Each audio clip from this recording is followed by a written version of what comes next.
Assalamualaikum. Saya Muhammad Adam bin Azhar. Dan saya Muhammad Hafiz Aiman bin Muhammad Mahdi. Kami dari kos AB 202 Dan kami memilih tajuk konsep, asas dan sumber tamadun Islam. Sungguh indah dataran gambut, angin menyusur di pinggir desa. Alhamdulillah kita menyambut tanda bersyukur kepada Yang Esa.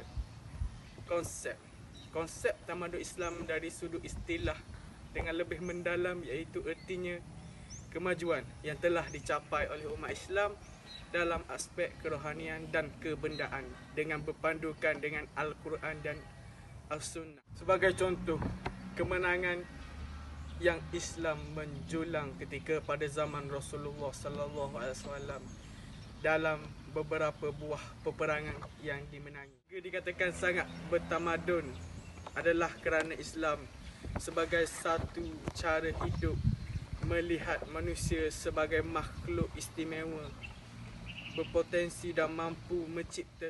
Upaya tersebut telah melayakkan mereka memiliki status khalifah atau pemimpin peradaban dunia. Namun sedihnya ialah tamadun dan pengaruh barat punca orang muda pada masa kini semakin jahil dan tidak mengenal baik dan buruk. Umum mengetahui bahawa tamadun tersebut diketuai oleh Amerika Syarikat, mereka yang mencipta dan mempromosikan globalisasi.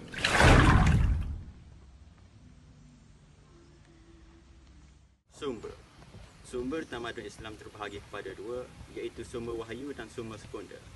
Sumber wahyu terkandung dalam Al-Quran dan As-Sunnah. Al-Quran mengandungi prinsip-prinsip asas, kemudian diperjelaskan dan diperincikan oleh Al-Sunnah.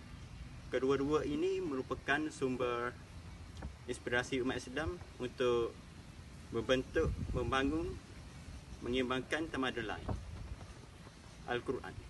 Al-Quran bermaksud kalam Allah yang diwahyukan kepada Nabi Muhammad SAW secara mutawir selama 23 tahun untuk disampaikan kepada seluruh manusia, kepada baginda yang berkekalan sepanjang hayat.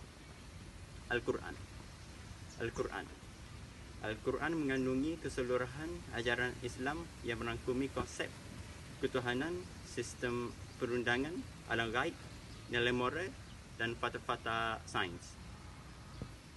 Al-Quran juga sebagai mukjizat tetap terpelihara daripada sebarang bentuk usaha penyelewengan dan pertambahan.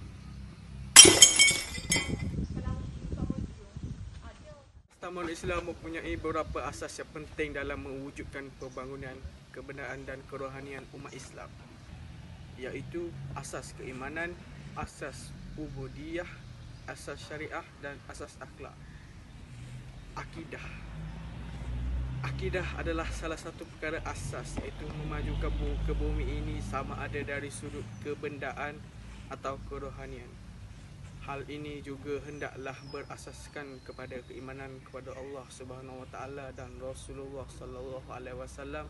Apabila seseorang itu beriman kepada Allah Subhanahu Wa Taala dan Rasulullah Sallallahu Alaihi Wasallam, maka segala usahanya adalah pasti kerana Allah Subhanahu Wa Taala dan niat ikhlas kerana Allah Subhanahu Wa Taala.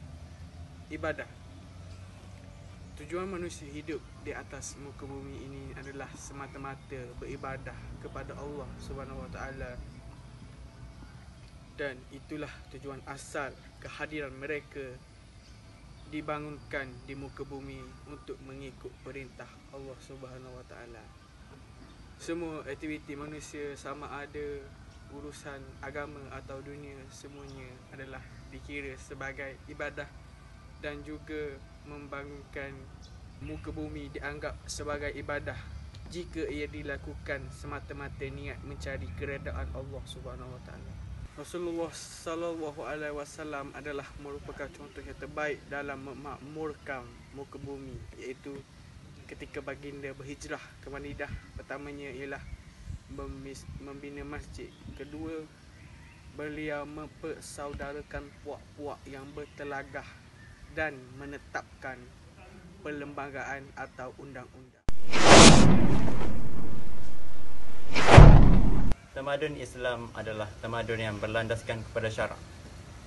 Al-Quran dan Al-Hadis adalah sebagai rujukan utama dalam memajukan muka bumi ini. Tamadun dalam politik, ekonomi, pertanian, perniagaan dan sebagainya adalah berlandaskan kepada pimpinan Al-Quran dan Hadis. Akhlak. Akhlak merupakan perkara yang amat penting dalam ajaran Islam. Permulaan pembinaan tamadun mestilah berlandaskan kepada akhlak.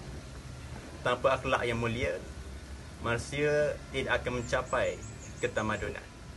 Tamadun Islam adalah tamadun yang seimbang antara kemedaan dan kerohanian. Tamadun yang lahir adalah diwarnai oleh akhlak umat Islam. Jika umat Islam mempunyai akhlak yang murni, maka hasilnya juga adalah murni. Indahnya ciptaan sekalian alam bagai terpukau tikar mengelamun. Banyaknya dosa di masa silam. Percayalah, Allah Maha Pengampun. Itu saja dari kami. Wassalamualaikum.